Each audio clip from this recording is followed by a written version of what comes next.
You are listening to an audio excerpt of Cowboy in the Moonlight by Sheryl Marcoux, available now from Pelican Book Group, www.pelicanbookgroup.com.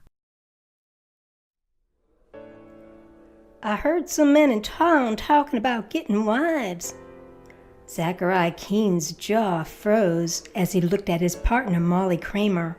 He'd bet she'd waited for him to take a mouthful of her delicious beef hash before making that statement.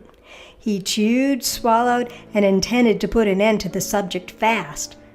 Ain't interested in a mail-order bride. She scowled. You ain't heard everything I have to say. Heard enough. He filled his mouth again. Molly and Zachariah were the most unlikely team on the cattle trail and had settled under a rain-battered tarp for supper. She was the widow, 68 years young, lean as a maypole, but strong-boned with an even stronger will. He was 22 years old and single. She heaved the cast-iron frying pan off the coals. It ain't mail order, she said. It's a scientific matchmaker doing the hitching. He takes a strand of hair and looks at it under a microscope so he can find the compatibilities between a gal and a fella. A strand of hair. It's science. It's hogwash. It's satisfaction guaranteed. Satisfaction? Your hash is gonna cool off, he said. Molly gave him a hard look. You deserve yourself a good woman just as much as that old goat-faced Malachi Moore. As far as Zachariah was concerned, if old Malachi wanted a wife, that was his business. But maybe he could use Malachi to get her mind off him.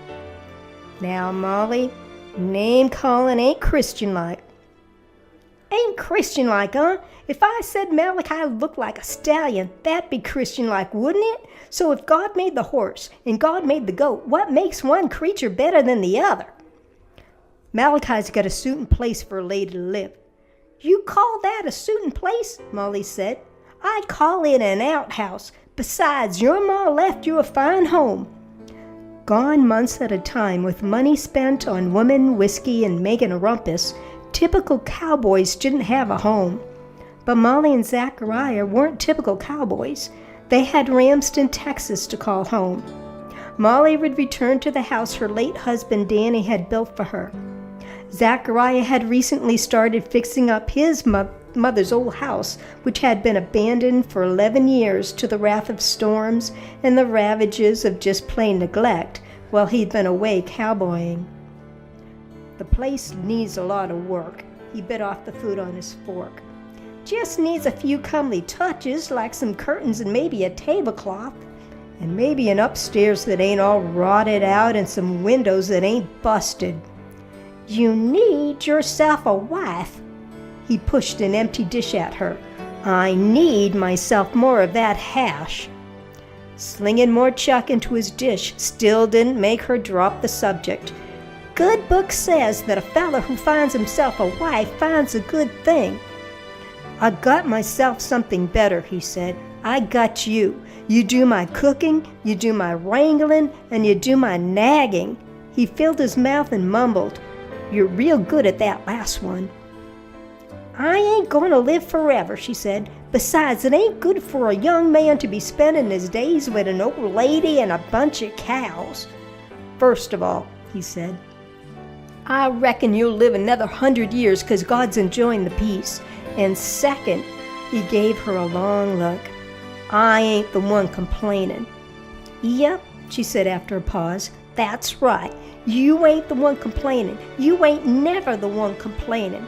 That's right. He always made it a point to act as if he was satisfied with his lot in life, even when that lot wasn't so satisfying.